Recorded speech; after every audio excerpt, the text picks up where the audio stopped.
अस्सलामुअलैकुम। Programme state talk के साथ मैं हूं आपकी मेज़बान महक असलम। आयशा बख्श के निजी मसरूफियात के बायस इस शो की मेज़बानी मुझे सौंपी गई है। प्रोग्राम में आज हमारा साथ देंगे शहजाद चौधरी साहब। लाहौर स्टूडियो से हमें ज्वाइन कर चुके हैं वजाहत मसूद साहब, ईसा राना साहब, जबकि इस्लामाबाद से जैगम खान साहब हमें ज्वाइन करेंगे। पहले मौजू की जानिब बढ़ते हैं। पहला मौजू है तख्ते पंजाब के हवाले से। इमरान खान आए रोज़ पार्टी इजलासों में PTI रहनुमाओं को पंजाब असम्बली में एतमाद के वोटों को पूरा करने के लिए होमवर्क मुकम्मल करने की हिदायत दे रहे हैं, लेकिन दूसरी जानिब परवेज इलाही के रवैये से साफ दिखाई दे रहा है कि वो अभी पंजाब असम्बली डिसॉल्व करने के मूड में नहीं है। और इसका अहम सबूत पंजाब असम्बली सेक्रेटेरिएट का जारी करदा एजेंडा है, जिसमें एतमाद के वोट का नहीं कहा गया। और परवेज इलाही की आज की मीडिया टॉक है, जिससे साफ वाजे होता है, उन्होंने ये वाजे किया है कि गवर्नर पंजाब के हुक्म को नहीं मानते, एतमाद का वोट लेने की कोई जरूरत नहीं है। परवेज इलाही के बयान और पंजाब असम्बली के इस एजेंडे से वाजे हो चुका है कि पंजाब असम्बली अभी तहलील नहीं होने जा रही, जबकि कई गैर जानिबदार जराए ये दावा कर रहे हैं कि PTI और काफ लीग के पास पंजाब असम्बली की अक्सरियत नहीं है और परवेज इलाही अब एतमाद का वोट लेने की पोजीशन में नहीं है। शायद यही वो हकीकत है जिसको जानते हुए अब काफ लीग के साथ साथ PTI भी पंजाब असम्बली तहलील करने के मामले पर थोड़ी हिचकिचा रही है, ताखिरी हरबों पर उतर आई है। सवाल हम अपने पैनल के सामने इस तरह से रखेंगे कि एतमाद के वोट में नाकामी और पंजाब असम्बली की तहलील ना होने की सूरत में इमरान खान अपने हामियों को कैसे राम कर सकेंगे, कैसे मुतमईन कर सकेंगे, कैसे उन्हें एग्री कर सकेंगे अपनी पार्टी की जो बाकी पॉलिसी होगी या फिर इन फ्यूचर PTI क्या करने जा रही है। अपने पैनल की जानिब जाती हूँ। सबसे पहले ईसा राना साहब, आपका कमेंट लेना चाहूँगी मैं। देखिए, जहाँ तक बात है ना कि इमरान खान कैसे मुतमईन करेंगे अपने हामियों को, तो ये बात मुझे इसलिए डाइजेस्ट नहीं होती कि मुतमईन करने की उन्हें ज़रूरत ही नहीं है। उसकी वजह यह है कि पाकिस्तान में जो जमहूरी पार्टियाँ हैं उनमें जमहूरियत बराए नाम भी नहीं है। ये एक जमहूरियत के नाम पे पार्टियों में डिक्टेटरशिप होती है, जिसमें एक शख्स सारे फैसले करता है, एक शख्स ही सारा कुछ आगे पीछे कर रहा होता है और किसी की इतनी जुर्रत नहीं होती कि वो उससे ये पूछ सके कि ये फेलियर्स और ये सारा कुछ जो है इसका जिम्मेदार कौन है, या ये बदलते हुए जो मौक़िफ़ हैं, ये बदलता हुआ नैरेटिव है, इसका जिम्मेदार कौन है। तो इमरान खान को ऐसे ज़रूरत नहीं है। और फिर इमरान खान साहब का अगर आप ट्रैक रिकॉर्ड देखें तो वो इतनी तेज़ी से चीज़ें बदलते हैं, इतनी तेज़ी से तो मैं यकीन करें अपनी शर्ट नहीं बदलता, जितनी तेज़ी से वो अपने बयानात को और अपने नैरेटिव को बदल लेते हैं। सो मैं नहीं समझता कि उन्हें इसकी ज़रूरत पेश आएगी। उनके जो इर्द गिर्द लोग मौजूद हैं वो आदी हैं इस बात के कि खान साहब ने जो करना है वो खुद करना है। इससे बड़ी बदकिस्मती क्या होगी कि PTI की जो सीनियर लीडरशिप है वो ये कहते हैं कि खान साहब के दिमाग में क्या होता है हमें खुद नहीं पता, वो किस लम्हे क्या फैसला ले लें हमें नहीं मालूम होता। सो ये तो मैं नहीं समझता। और दूसरी तरफ आ जाए कि एतमाद के वोट की जहाँ तक बात है, तो मुझे नहीं लगता कि एतमाद के वोट की कोई सूरत हाल पेश आएगी। परवेज इलाही ये बात क्लियर कर चुके हुए हैं इमरान खान को कि वो असम्बलियां नहीं तोड़ेंगे, और इसकी पेशबंदी कहीं और भी हो चुकी है। ये अंडरटेकिंग दे चुके हैं कि असम्बलियां हम डिसॉल्व नहीं करेंगे। लिहाजा ये टोपी ड्रामा जो है ये इसी तरह चलता रहेगा। खान साहब जो हैं अपने बयानात, अपने नैरेटिव, अपना मौक़िफ़ जो है वो बदलते रहेंगे और किसी की इतनी जुर्रत नहीं कि उनसे पूछ सके, क्योंकि पार्टी में तहरीक इंसाफ के नाम तो मौजूद है, लेकिन जो इंसाफ होना चाहिए वो मौजूद नहीं है। चौधरी साहब, आपकी जानिब आती हूँ। खान साहब क्या लग रहा है, फेस सेविंग के लिए कुछ नई चीज सामने लेकर आएंगे, अपने हामियों को किस तरह से मुतमईन कर सकेंगे? क्योंकि ये तो अब साफ नजर आ रहा है असेंबली डिसॉल्व होने नहीं जा रही। खान साहब के पास आगे क्या बचा है? अच्छा देखिए ना, फेस सेविंग इनको क्या जरूरत है? वो 66% पाकिस्तान पे उनकी हुकूमत है, आज़ाद कश्मीर में हुकूमत है, गिलगित बल्तिस्तान में उनकी हुकूमत है। तो उनको क्या पड़ी है कि वो शायद अब आज़ाद कश्मीर में तब्दील शायद हो गई, पीपल्स पार्टी ने शायद कुछ सीट्स ली हैं, लेकिन कहने का मतलब ये है कि इतने ज़्यादा एरिया में वो रूल कर रहे हैं पाकिस्तान में, तो उनको जल्दी तो कोई नहीं है। उनका मसला सिर्फ एक है, वो ये है कि उन फेडरल इलेक्शन हो, नेशनल इलेक्शन हो, जल्दी हों, ताकि वो समझते हैं कि वो अपनी मेजॉरिटी और मोमेंटम के बलबूते पे अपने आप को इस्टेब्लिश कर सकें नेशनल इलेक्शन वज़ारत उस्मा के ऊपर। तो बहरहाल ये मेरा पॉइंट ऑफ व्यू है। मेरा नहीं ख्याल कि उनको किसी किस्म की जल्दी की ज़रूरत है कि वो घबराएं किसी चीज़ से कि उनका असर खत्म हो। सही, ठीक है। जैगम साहब, आपकी जानिब आती हूँ। खान साहब, वैसे तो आवाम को बड़ा कहते थे घबराना नहीं है, घबराना नहीं है। Do you really think Khan साहब के लिए वक्त है कि वो घबराएं? खान साहब का घबराना बनता है और कई लिहाज से बनता है। एक तो उनके ख़िलाफ़ जो केसेस हैं, अगर उन केसेस को उन्हें मेयारात पर देखा जाए और अदालतें उन्हें मेयारात पर परखें जो मेयार उन्होंने इमरान खान के मुखालिफों पर अप्लाई किए थे, तो इमरान खान का बच निकलना महाल है। जो दूसरी बात है कि इमरान खान साहब अपनी मकबूलियत की इंतहा पर थे कुछ अर्सा पहले। इस वक्त वो कहाँ पर हैं?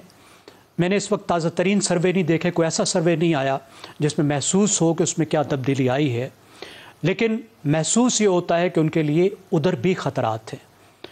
देखिए, जो बड़ी पार्टियां होती हैं, जिस तरह के पीटीआई है या दूसरी जो दो बड़ी पार्टियां हैं, उनका एक तो कोर वोटर होता है जिसको फ़र्क नहीं पड़ता, और ख़ास तौर पर जो पीटीआई जैसी एक पॉपुलिस्ट पार्टी है जिसके ऊपर एक डेमागॉग बैठा हुआ है, उसकी तो बात सच हो झूठ हो जो भी हो, वो जिस तरह का भी नैरेटिव लाते हैं, जो भी कह देते हैं, हर रोज़ वो हक़ाइक़ को तोड़ते मरोड़ते हैं। मईशत के बारे में अपने दौर में जो मईशत का हशर था, उसमें किस तरह वो फिगर तब्दील करके पेश कर रहे हैं, उनको सब उनके कोर वोटर तो मान रहा है। लेकिन बड़ी पार्टियों के पास सिर्फ कोर वोटर नहीं होता, उनके पास एक स्विंग वोटर भी होता है। ऐसा वोटर भी होता है जिन पे उन चीज़ों का असर पड़ता है जिनका इस वक्त इमरान खान को सामना है। ये ख़तरा भी मौजूद है कि उनकी मकबूलियत कम हो, और जो इलेक्शन पर उनका इतना इसरार है उसकी वजह भी ये है, वो ये चाहते थे और चाहते हैं कि इस वक्त जबकि उनकी मकबूलियत दूसरी जमातों से ज़्यादा है, उनको इलेक्शन मिल जाए। अब जहाँ तक उनके लाए अमल की बात है, स्ट्रेटजी की बात है, उनका प्लान ए था कि इस्लामाबाद पे यलगार की जाए, धरना लेकर आएँ, मर्ज़ी का आर्मी चीफ वो उनको मिले, इलेक्शन मिले और दोबारा से हाइब्रिड सिस्टम बहाल हो। वो नाकाम हो गया। उसके बाद उनका प्लान बी था कि जो उनकी असम्बलियाँ हैं वहाँ से वो इस्तीफ़े दें, हुकूमतें इलेक्शन कॉल करें, कौमी असम्बली से भी वो निकल जाएं और हुकूमत को मजबूर करें कि वो इलेक्शन कराए। यहाँ से भी अब वो नाकाम हो गए।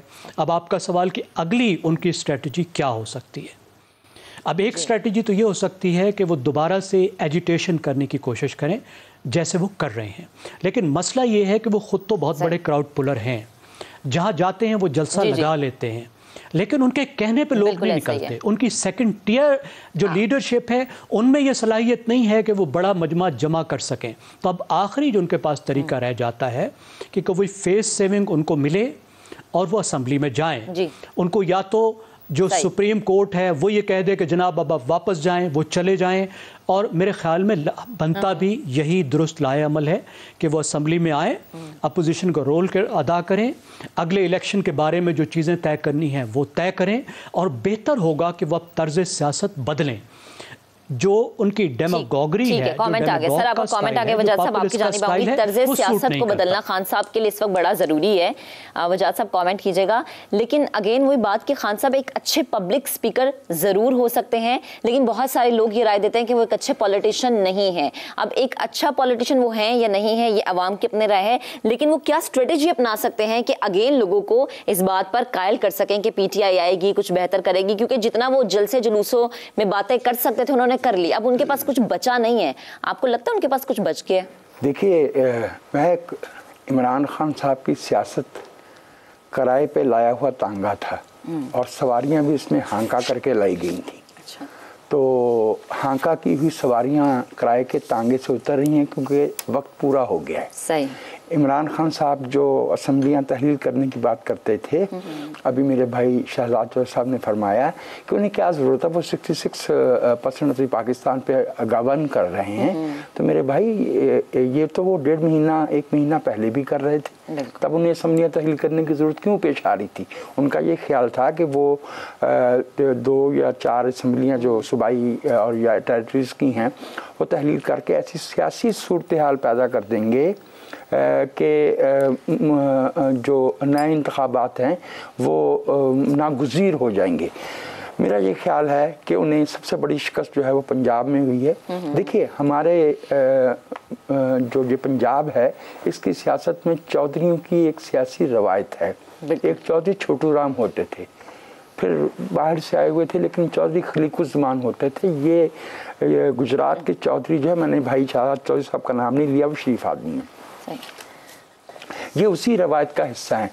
कल तक तो वो कहते थे कि इमरान खान कहेंगे तो मैं 1 मिनट में असम्बलियाँ तोड़ दूंगा। आज वो इत्मीनान का वोट लेने से भी भाग गए हैं गुजरांवाला में। मैं आपसे ये अर्ज़ किए दूँ कि इस पर दोबारा से अदालत में मामला जाएगा, क्योंकि ये गवर्नर का हुक्म अगर गैर कानूनी था तो अंडरटेकिंग किस बात की दी थी अदालत में।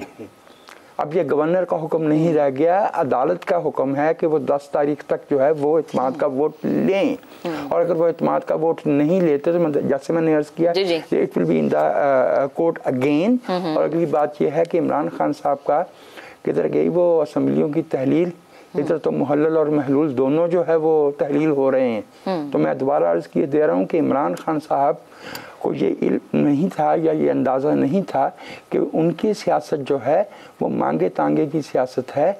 इस मुल्क की जो जिन्हें वो रवायती सियासी कुफ्तें कहते हैं, जिन्हें मैं जमहूरी कुफ्तें कहता हूँ, उन्होंने भाई 4 डिक्टेटर एब्सोल्यूट पावर रखने वाले। लेकिन मुजाहिद साहब, सॉरी मैं आपको इंटरप्ट कर रही हूँ, आप देखें कि मांगे तांगे की सियासत पर खान साहब को यकीन कितना है कि वो कह रहे हैं जी कि हम सब कुछ कर लेंगे, हम दोबारा से आ जाएंगे, हम लोगों को फिर से इकट्ठा कर लेंगे। जबकि बिलावल अभी प्रेस कॉन्फ्रेंस जब कर रहे थे वो ये कह रहे हैं कि परवेज इलाही को एतमाद का वोट लेना होगा अगर उन्हें वजीर आला पंजाब रहना है। लेकिन परवेज इलाही का मौक़िफ़ अलग है, वो ये कह रहे हैं कि हमें जरूरत नहीं है एतमाद। What comes out in the court. लेकिन जहाँ तक बिलावल की बात का ताल्लुक है, मैं ये आपसे अर्ज किए दूँ कि कुछ कुफ्ते इस मुल्क में बिलावल से भी ऊपर हैं। अच्छा। जैसे वो होता है ना मुतसिब आला, तो कहते हैं आला से भी आला। वो पुराना लतीफ़ा मैं सुनाना नहीं चाह रहा। उनके लिए आइंदा इंतखाबात में पंजाब में PTI का हुकूमत में होना काबिल कबूल नहीं है। इस मुल्क की जो फैसला साज सियासी कुव्वतें हैं, मैं सियासी कुव्वतें कह रहा हूँ, मैं बिलीव कर रहा हूँ जो DGISPR ने कहा कि रियासती इदारों का ताल्लुक नहीं है सियासत से, लेकिन जो इस मुल्क में फैसला कुन सियासी कुव्वतें हैं उन्हें वारा नहीं खाता। उन्हें ये कबूल नहीं है कि जब आइंदा इंतखाबात हों तो पंजाब की हुकूमत में PTI शामिल हो। मैंने कल भी कहा था, दोबारा अर्ज किए देता हूँ, I am expecting dramatic situations in the next coming few days. सही है, ठीक है। कमेंट आ गया, जैसे कि आप कह रहे हैं ना वजाहत साहब कि DGISPR ने ये बात की कि सियासत से कोई ताल्लुक नहीं है, लेकिन क्या करें ना, खान साहब ये बात मानने को तैयार ही नहीं है। वो जब भी हदफे तनकीद बनाते हैं सबसे पहले तो एग्जैक्टली सबसे पहले तो वो फौज को तनकीद का निशाना बनाते हैं, जो कि उन्हें नहीं बनाना चाहिए अखलाकी तौर पर। तो खैर जरा आगे बढ़ते हुए आपको बताएं कि मईशत की बात करते हैं। मईशत की कश्ती पार कैसे लगेगी, एक बहुत बड़ा सवाल है। नून लीग के 2 मुआशी दिमागों में बज़ाहिर रस्सा कशी अभी थमी नहीं है। पहले इसहाक डार मिफ्ता इस्माइल की पॉलिसी से नाखुश थे, अब थोड़ी सी तस्वीर अलग हो चुकी है। अब मिफ्ता इस्माइल नाला नजर आते हैं। उन्होंने इसहाक डार पर अपने खिलाफ मुहिम चलाने का इल्जाम लगाते हुए ये भी कहा है कि इसहाक डार को वजीर खजाना बनने का बहुत शौक था और उनसे किसी और का वजीर बनना बर्दाश्त नहीं होता। वो नवाज शरीफ के रिश्तेदार भी हैं और समझते हैं कि नून लीग में उनको ही वजीर होना चाहिए था। नेहरू जितनी भी चीन की बांसुरी बजाए सियासी समझबूझ रखने वाले ये बात जानते हैं कि नून लीग माने या ना माने पार्टी में धड़ेबंदी मौजूद है और जो वाज़ेह नजर भी आती है। हम ये जानते हैं कि शहबाज हुकूमत के मुश्किल मुआशी फैसलों को मरियम और नवाज शरीफ की हिमायत ना होने का तासुर वाज़ेह तौर पर दिया गया था। शहबाज ग्रुप मुफाहिमत की पॉलिसी पर अमल चाहता है, जबकि नवाज शरीफ ग्रुप और मरियम नवाज जारहाना सियासत की हामी नजर आती हैं। इससे पहले शहबाज ग्रुप के मिफ्ता इस्माइल को वजीर खजाना के ओहदे से हटाकर नवाज शरीफ के करीब समझे जाने वाले इसहाक डार को लाया गया। यूं शहबाज शरीफ के वजीर आजम होते हुए पार्टी में नवाज ग्रुप हावी हो रहा है। हमने देखा कि चौधरी निसार ने भी मरियम नवाज के बढ़ते हुए असर रसूख की वजह से पार्टी छोड़ दी थी। सवाल होता है ये कि क्या नवाज शरीफ का बयानिया मजीद लोगों को नून लीग से अलहदा होने पर मजबूर कर सकता है या नहीं। हम अपने पैनल के सामने सवाल कुछ इस तरह से रखेंगे कि मिफ्ता इस्माइल की इसहाक डार पर तनकीद, कहा कि इसहाक डार से किसी और का वजीर बनना बर्दाश्त नहीं होता। नून लीग में धड़ेबंदी वाज़ेह हो चुकी है। क्या शहबाज शरीफ ग्रुप का असर रसूख कम होता जा रहा है? चौधरी साहब, सबसे पहले आपकी जानिब आती हूँ। आपको लग रहा है कि शहबाज ग्रुप जो है वो थोड़ा वीक हो रहा है as compared to Nawaz group? वैसे हैं तो दोनों ही भाई, लेकिन जब वो कहते हैं ना कि बच्चे आ जाते हैं आपके आगे तो वो थोड़ी भाइयों में भी चपकलिश पैदा हो जाती है, जो कि अब हमें नजर भी आ रहा है। तो क्या लगता है आपको कि शहबाज ग्रुप थोड़ा वीक हो चुका है? अच्छा, एक तो ये कि आप अपने सवाल इतने कॉम्प्लेक्स बना रहे हैं कि हमें मुश्किल हो जाता है कि किस सिरे से पकड़ा जाए और कहाँ पे उसको लेके जाया जाए। यानी एक सवाल के अंदर कम से कम 7-8 हिस्से होते हैं और टाइम आपके पास 1.5-2 मिनट का होता है जिसमें जवाब देना है। मैं पहला हिस्सा पूछ लेती हूँ, आपको लग रहा है शहबाज ग्रुप वीक हो रहा है? जी जी, वजाज साहब की बात से पहले मैं कंटिन्यू करना चाहूंगा जो वजाज साहब ने जिक्र किया। जी जी प्लीज। असल में इस मुल्क में नालायक और नाकाम के लिए छुपने की बहुत जगह है, और जब तक वो जगह रहेगी और जब तक हम उनको छुपाते रहेंगे तो इस मुल्क पे नालायक और नाकाम ही कामयाब रहेंगे। ये वजह साहब इस पे गौर करें, और मेरा ख्याल है मेरे बाकी साथी भी, और हम अपने तज्जिए के अंदर इन नालायकों और नाकामों को छुपने की बहुत जगह फ्राहम कर देते हैं। जब हम कहते हैं कि नहीं, ऊपर से उसको ऊपर भी एक और कुव्वत है जो कि फैसला करेगी कि नालायक और नाकाम जो है, ये नालायक और नाकाम है या नहीं। जो नालायक है उसको नालायक बोलें, जो नाकाम है उसको नाकाम बोलें, ताकि जो लोग सुन रहे हैं वो जब वोट डालें तो वो फैसला कर पाए अपनी तरफ से, और सही फैसला करें कि वाकई उनकी मुश्किलात और उनके मुल्क को और उनकी कौम को आगे ले जाने वाला कौन बेहतर आदमी हो सकता है। तो बराए मेहरबानी, मेरा ख्याल है कि ये मेरी एक आजाना सी एक गुजारिश है अपने साथियों से। बाहर उसको छोड़ देते हैं, आप आ जाते हैं नवाज शरीफ। देखिए, नवाज शरीफ हो या इमरान खान हो, आज हमें सबसे बड़ी परेशानी यह है क्या इमरान खान कमजोर हो रहा है, वो अपने साथियों को क्या जवाब देगा। हम ये कह रहे हैं कि शहबाज शरीफ और नवाज शरीफ के क्या PMLN में हिस्से बखरे हो रहे हैं, उसके हरगिज नहीं हो रहे हैं, और हमें इसकी परेशानी भी नहीं होनी चाहिए। परेशानी हमें इस चीज की होनी चाहिए कि क्या मेरे मुल्क के सियासतदान उन इश्यूज पे बात कर रहे हैं जो कि इस मुल्क के चैलेंजेस हैं। क्या इस मुल्क का सियासी निज़ाम, इसका माशी निज़ाम, इसका शर्ती निज़ाम इसको ले जाने की अहलियत रखते हैं या नहीं। इनमें इंटेलेक्ट है, उस इंटेलेक्ट को दयानतदारी के साथ इस्तेमाल कर रहे हैं कि नहीं कर रहे। मेरा सवाल इससे मुझे कोई फर्क नहीं पड़ता कि PTI टूटेगी या बचेगी या रहेगी, इमरान खान आएगा या नहीं आएगा, नवाज शरीफ क्या करेंगे और शहबाज शरीफ क्या करेंगे, मुझे सब कोई ताल्लुक नहीं है। लेकिन जो आए वो ऐसा आए जो कि अकल और फहम और समझ वाला आदमी हो और इस मुल्क को मुश्किलात से निकाल पाए, और उसके लिए बड़ी वाज़ेह चीजें हैं। ये बड़े लायक आदमी आपके साथ बैठे हैं हमारे इस पैनल के ऊपर, वो बताते रहते हैं आपको कि इस मुल्क के असल मसाइल क्या हैं, उधर चलना चाहिए। अगर फौज आपको मसला नजर आती है और फौज कह रही है कि मुझे अलहदा छोड़ दो, तो उसको अलहदा छोड़ दो। रोज जब आप कहते हो कि नहीं पजामे का जिक्र नहीं है और पजामे का जिक्र कर देते हो, तो फिर इसका मतलब ये है कि आप अपना रोल भी सही अदा नहीं कर रहे। तो मेरी गुजारिश आपसे ये है कि आप उनके काम को देखें, उनके नामों को मत देखें। ये शहबाज शरीफ और नवाज शरीफ नहीं, कौन आएगा, जो भी आएगा, समझ, फहम, अकल, इंटेलेक्ट वाला आदमी आए, ताकि इस मुल्क को मुश्किलात से निकाले और इन इश्यूज को एड्रेस करे जो कि इस मुल्क के इश्यूज बन चुके हैं। सही, ठीक। चौधरी साहब, ये आपने बात की ना कि जो भी आए अवाम के बारे में सोचे, फहमो फरासत रखने वाला हो, कम से कम ऐसी मेंटेलिटी हो कि अवाम के दुख को समझे।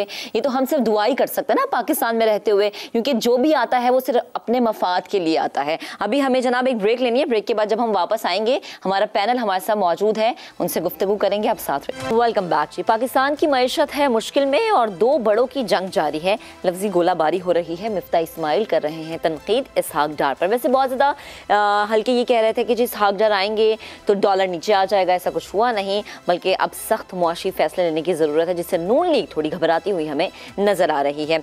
ज़ैम खान साहब, आपकी जानिब आती हूँ, प्लीज़ कमेंट कीजिएगा। इस वक्त मिफ्ता इस्माइल की तनकीद हो रही है इसहाक डार पर। हम नून लीग में वो यूनिटी नहीं देख रहे जो एक टाइम पे हम देखते थे। यूनिटी का ना होना क्या नून लीग की सियासत को, अंदरूनी मामलात को नुकसान पहुंचा सकता है? पहले तो मैं थोड़ा सा कमेंट कर दूं, जो बिलावल भुट्टो साहब ने कहा है परवेज़ इलाही के बारे में, तो उन्हें ज़रूर वोट ऑफ कॉन्फिडेंस जो है वो लेना होगा। देखिए, ये एक नूरा कुश्ती है जो इन दो पार्टियों के दरमियान में चल रही है, मुकमुका हो चुका है, और कोई बिलावल भुट्टो साहब का परवेज़ इलाही से कोई ऐसा मामला नहीं है, और ये बात तय है कि इस मामले को आला अदालतों में लेकर जाना है और फ़िलहाल असम्बलियों ने नहीं टूटना। तो ये बात यही है, जैसे मामला था वैसे ही है। ज़ाहिर सियासी पार्टियाँ, इन्होंने इलेक्शन में जाना है तो ये बातें इस तरह की करते रहेंगे। अब मिफ्ता इस्माइल साहब की बात और उसके साथ जो इसहाक डार साहब का मामला है, एक अफसोसनाक बात है।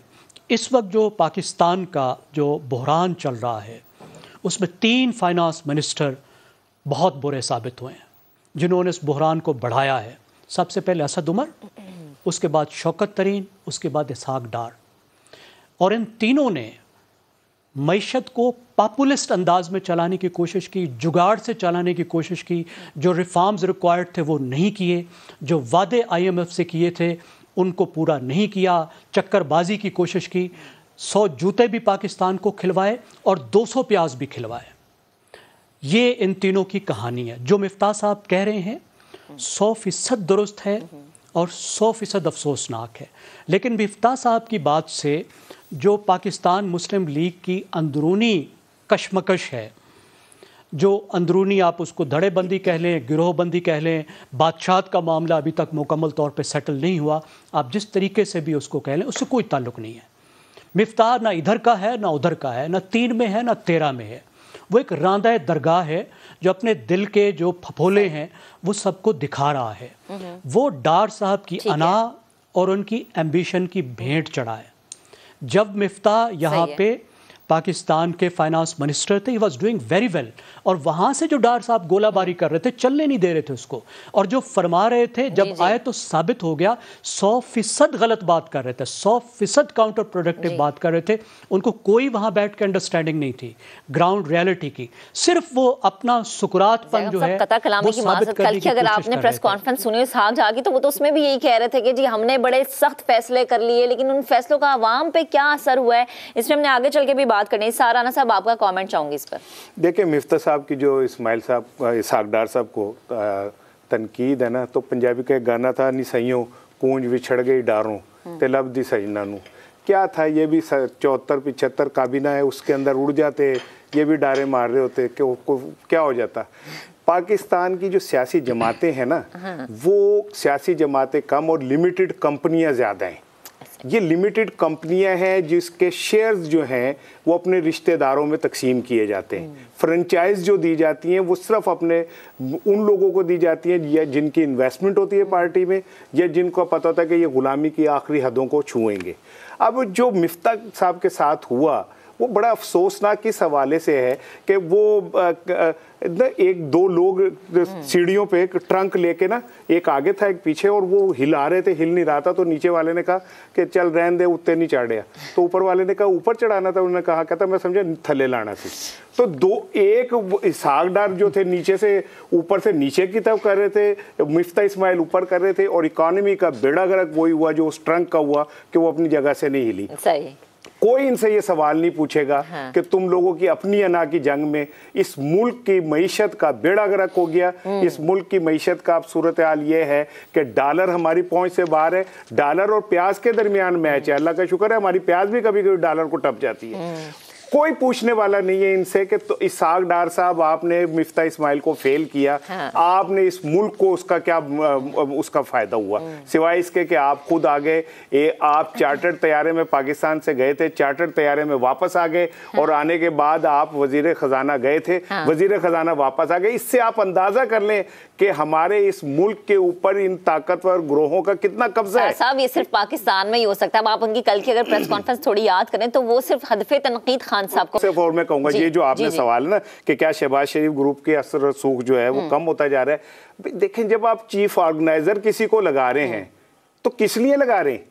अगर आप मरियम साहिबा को चीफ ऑर्गेनाइजर बना रहे हैं तो इसलिए बना रहे हैं ना कि वो ऑर्गेनाइज करेंगी पार्टी को। इसका मतलब एक पार्टी ऑर्गेनाइज नहीं रही। बिल्कुल ठीक है। और एक चीज और कि वोट बैंक सिर्फ नवाज शरीफ का है। नवाज शरीफ जहाँ खड़े होंगे वहाँ वोट बैंक होगा, बाकी सब लोग जो है ना वो शामिल हुआ।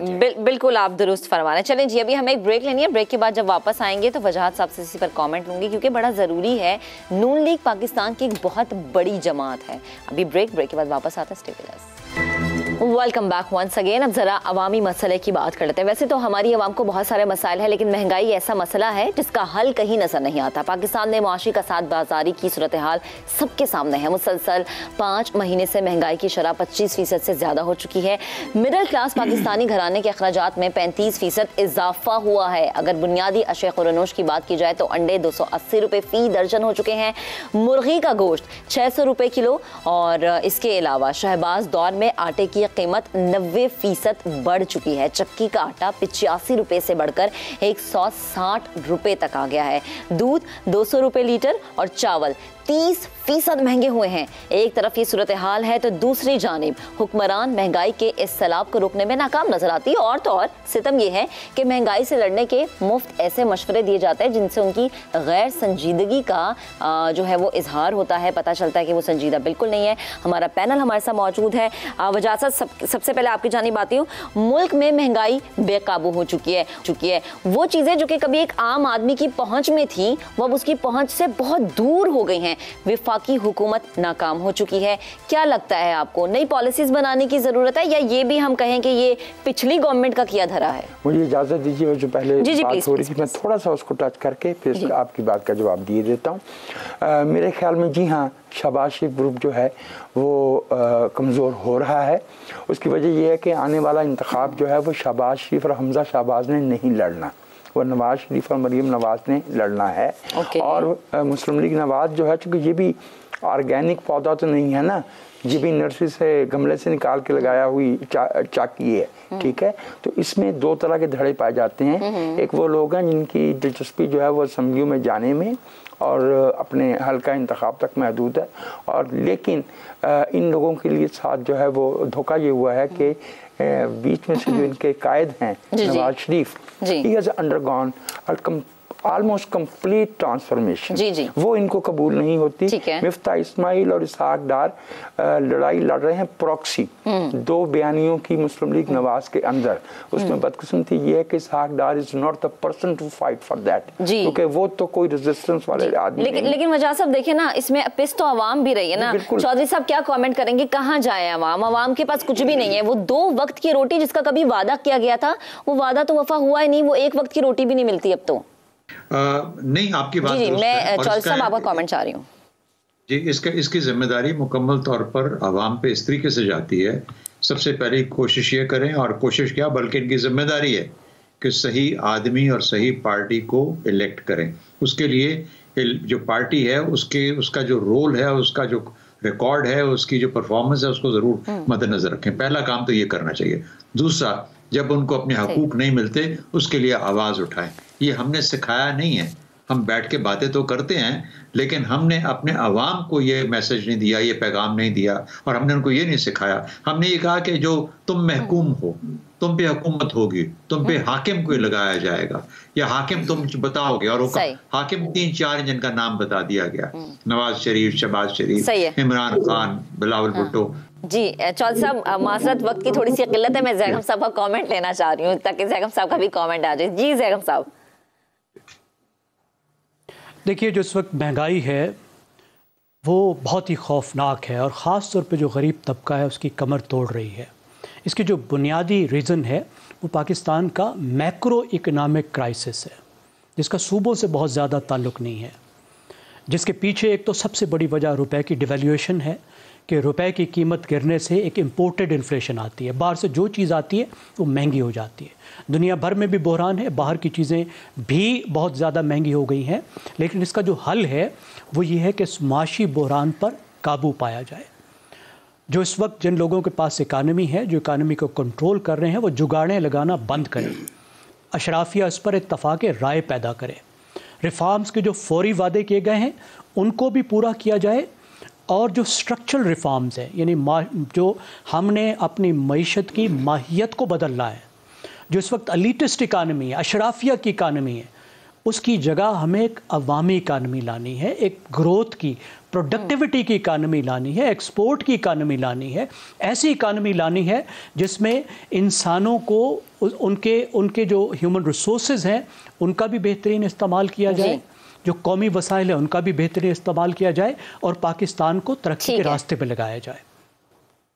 ठीक है जैगम साहब, आपका कमेंट आ गया। इसार साहब, आपसे अब माजरत में चाहूँगी है, आपका मैं कमेंट नहीं ले पाऊंगी। प्रोग्राम का अख्ताम करती हूँ, लेकिन अगेन वही बात कि अवाम सवाल किससे करें। हम इसलिए सवाल करते हैं ताकि जवाब दिया जाए, और हमारी कोशिश यही होती है कि हुक्मरान बाला कभी तो हमारी बात सुने, कभी तो अवाम के सवालों का जवाब दे, और हमारी अवाम हमें खुश नजर आए और कहे कि महंगाई अब नहीं है। काश ऐसा हो जाए पाकिस्तान में। आज के प्रोग्राम से इजाज़त दीजिए, इंशाल्लाह आपसे मुलाकात करेंगे मंडे को। अपना बहुत सा ख्याल रखिएगा।